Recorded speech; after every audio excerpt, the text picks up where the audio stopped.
আসসালামু আলাইকুম বন্ধুরা, কেমন আছেন আপনারা? আশা করি সবাই ভালো আছেন। আলহামদুলিল্লাহ, আমিও ভালো আছি। আবারও একটি নতুন ভিডিও নিয়ে আপনাদের সঙ্গে চলে এসেছি। মিজানুর রহমান আজহারী ওয়াজ। আপনারা যারা যারা মিজানুর রহমান আজহারী ওয়াজ শুনতে ভালোবাসেন তারা পুরো ভিডিওটা দেখে থাকবেন। আশা করি ভালো লাগবে। ভিডিওটি যদি ভালো লাগে একটি লাইক, কমেন্ট ও শেয়ার করবেন বন্ধুরা। চ্যানেলটি সাবস্ক্রাইব করে পাশে থাকবেন বন্ধুরা, ভালো থাকবেন। আমার ভাইরা, বিশ্বনবীর বয়স তখন প্রায় 51 বছর। কত বছর? বিশ্বনবীর সবচেয়ে কাছের মানুষ খাদিজা রাদিয়াল্লাহু তাআলা আনহা ইন্তেকাল করেছেন। বিশ্বনবী বড্ড কষ্ট পেলেন, হৃদয়টা ভেঙে খান খান। যিনি ঘরের ভেতরে বিশ্বনবীকে সান্ত্বনা দিতেন, ভালোবাসা দিতেন, বাইরে গেলে কুরাইশরা বকাঝকা করে, অত্যাচার করে, কিন্তু আম্মাজান খাদিজা রাদিয়াল্লাহু তাআলা আনহা ঘরটারে এমন শান্তির নীর বানায় রেখেছেন, এই ঘরের ভিতরে ঢুকলে বিশ্বনবীর কলিজাটা ঠান্ডা হয়ে যেত। এজন্য রব্বুল আলামিন বলেন, খাদিজা, ও আমার বান্দি খাদিজা, জান্নাতে এমন স্পেশাল একটা ঘর আমি তোমার জন্য রেডি করে রেখেছি। ওই ঘরের মধ্যে কোনো আওয়াজ নাই, ওই ঘরের মধ্যে কোনো নয়েজ নাই, ওই ঘরে কোনো বিশৃঙ্খলা নাই।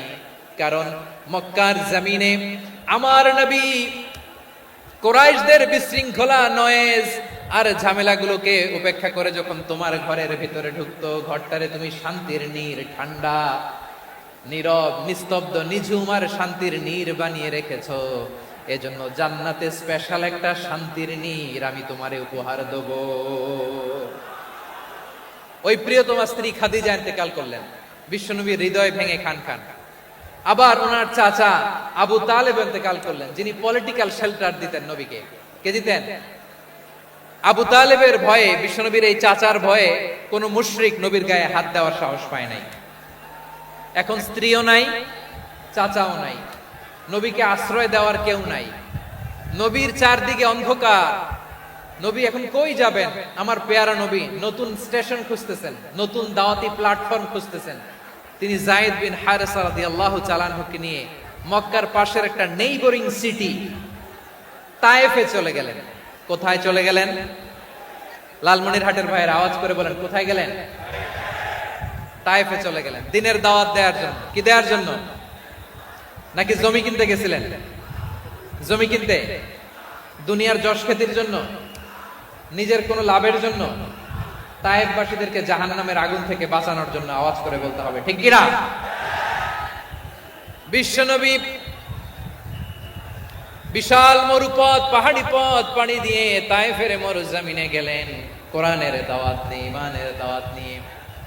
কিন্তু তায়েফের লোকেরা বিশ্বনবীর দাওয়াতকে শুধু প্রত্যাখ্যান করেই থামে নাই, তারা বিশ্বনবীর সাথে অত্যন্ত খারাপ আচরণ করেছে।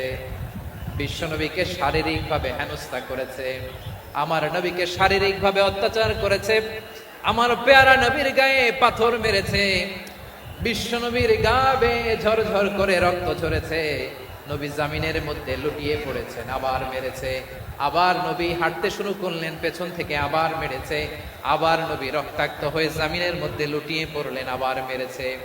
বিশ্বনবীর মতো এত সুশ্রী মানব, বিশ্বনবীর মতো এত শুভ্র মানব, বিশ্বনবীর মতো এমন চমৎকার দেহাবয়ব দিয়ে রব্বুল আলামিন কাউকে বানান নাই। এরকম চমৎকার মানুষটাকে তারা তায়েফের ওই জমিনে রক্তাক্ত করেছে। বিশ্বনবী দুনিয়ার কোনো স্বার্থের জন্য সেখানে যান নাই, নিজের কোনো লাভের জন্য, প্রাপ্তির জন্য যান নাই, তায়েফবাসীদের জাহান্নামের আগুন থেকে বাঁচাতে গিয়েছেন। ঠিক কিনা বলেন? খেয়ে না খেয়ে দিন প্রচারের কাজে নিজেকে দিয়েছ বিলিয়ে, তায়েফের কাফিরেরা চিনল না সে আলো, দুষ্ট ছেলেদের পিছু দিল লেলিয়ে, পাথরের আঘাতে ক্ষত বিক্ষত হয়ে সারা শরীর থেকে রক্ত ঝরে। হে রাসূল, তোমাকে ভুলি আমি কেমন করে? হে রাসূল, তোমাকে ভুলি আমি কেমন করে? পারেন না আপনারা? ধরুন আমার সাথে, হাজার ব্যথা বেদনার পরে ফিরে আসনি তুমি আপন ঘরে, দিনের আলো তুমি ছড়িয়ে দিতে চলে গেলে মদিনায় মক্কা ছেড়ে হে রাসূল তোমাকে ভুলি আমি কেমন করে হে রাসূল তোমাকে ভুলি আমি কেমন করে ঠিক কিনা বলে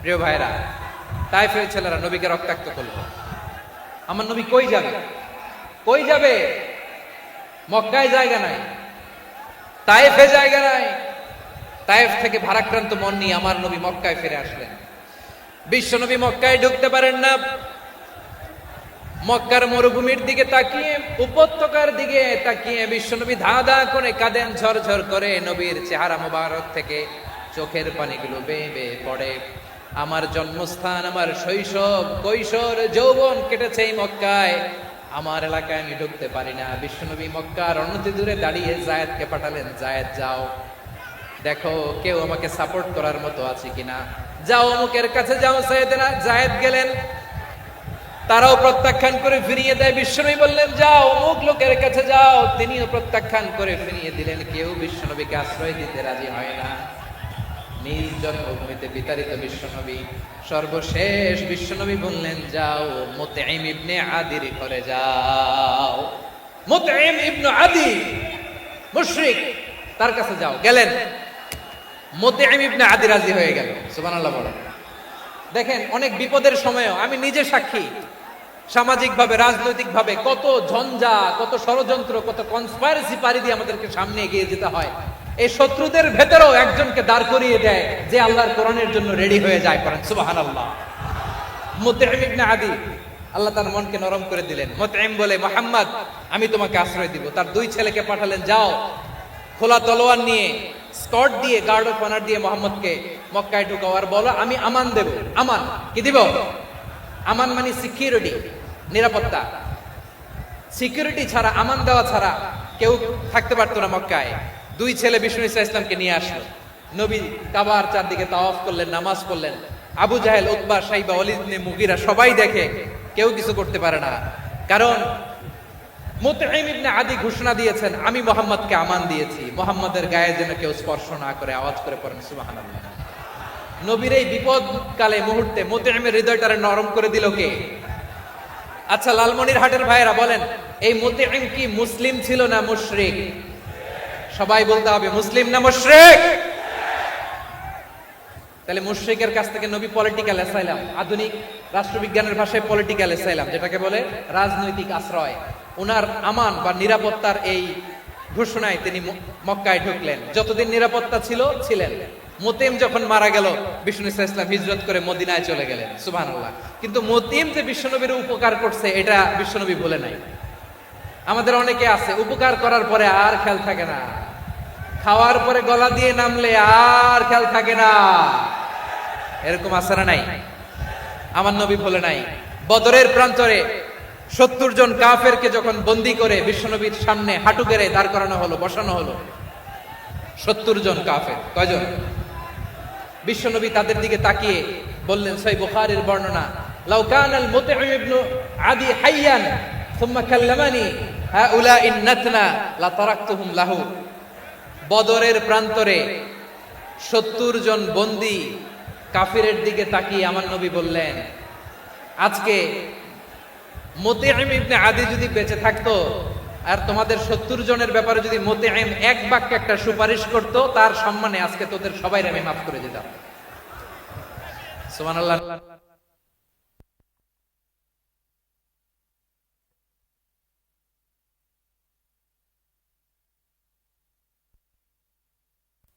গেরে বসা নবী চাইলে এখনই এক্সিকিউশন অর্ডার দিতে পারে তিনি বললেন আজকে যদি মুতঈম বেঁচে থাকতো আর মুতঈম যদি তোদের জন্য সুপারিশ করতে এই আবর্জনাগুলোর ব্যাপারে সুপারিশ করতে আমি মুহূর্তেই তোদেরকে এমনি মাফ করে দিতাম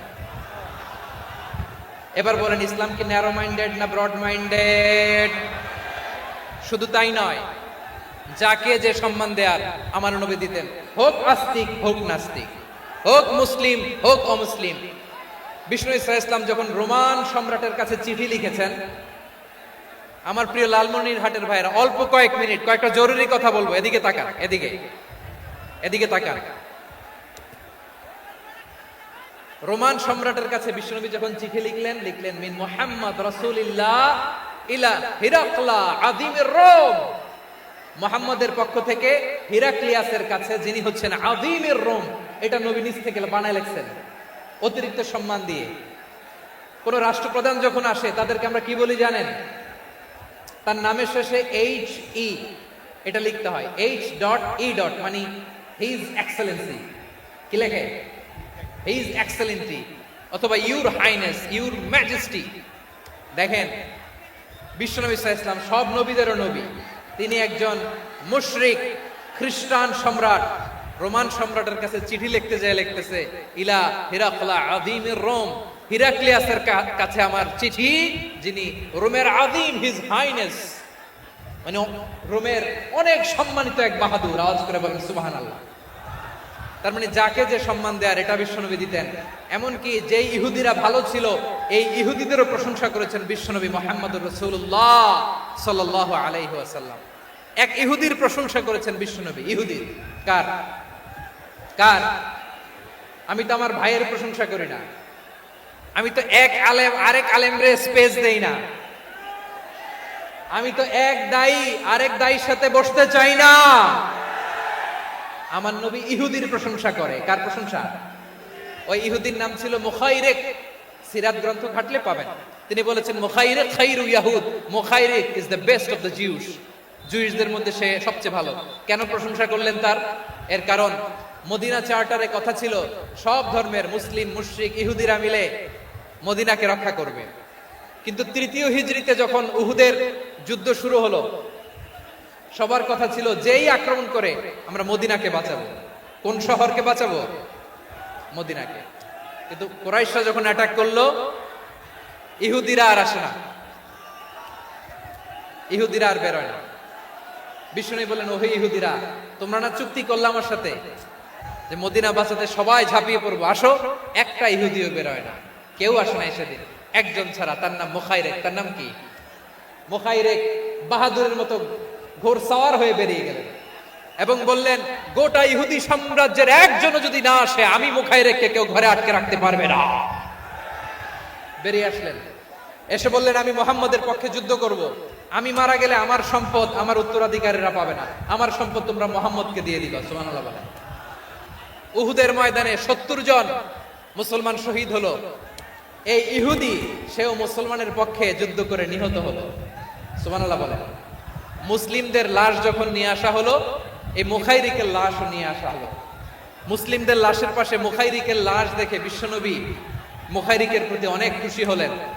আর বিশ্বনবী খুশি হয়ে বললেন, মুখাইরিক খায়রু ইয়াহুদ, মুখাইরিক যদিও তুমি ইহুদি, তারপরে তুমি সব ইহুদিদের মধ্যে সেরা ইহুদি। পড়েন সুবহানাল্লাহ। আমার নবী ইহুদিকেও সম্মান দিতে কার্পণ্য করে নাই। আওয়াজ করে বলেন আল্লাহু আকবার।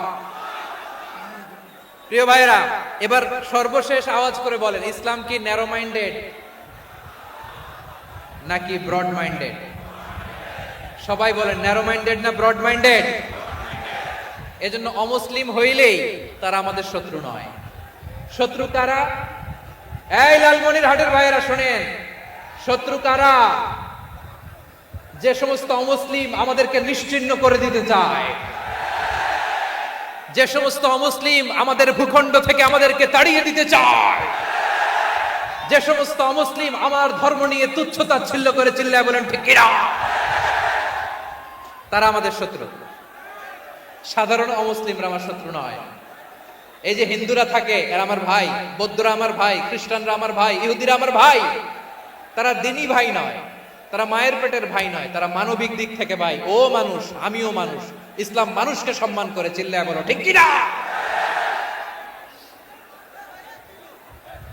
যারা আমাদের অস্তিত্বকে নিশ্চিহ্ন করতে চায়, যারা আমাদের ভূখণ্ডকে দখল করতে চায়, যারা আমাদেরকে নিয়ে মকারি করে, ফান করে, টিটকারি করে, আমার ধর্ম নিয়ে খেলা করে, তাচ্ছিল্য করে, ওদের বিরুদ্ধে আমাদের জিহাদ।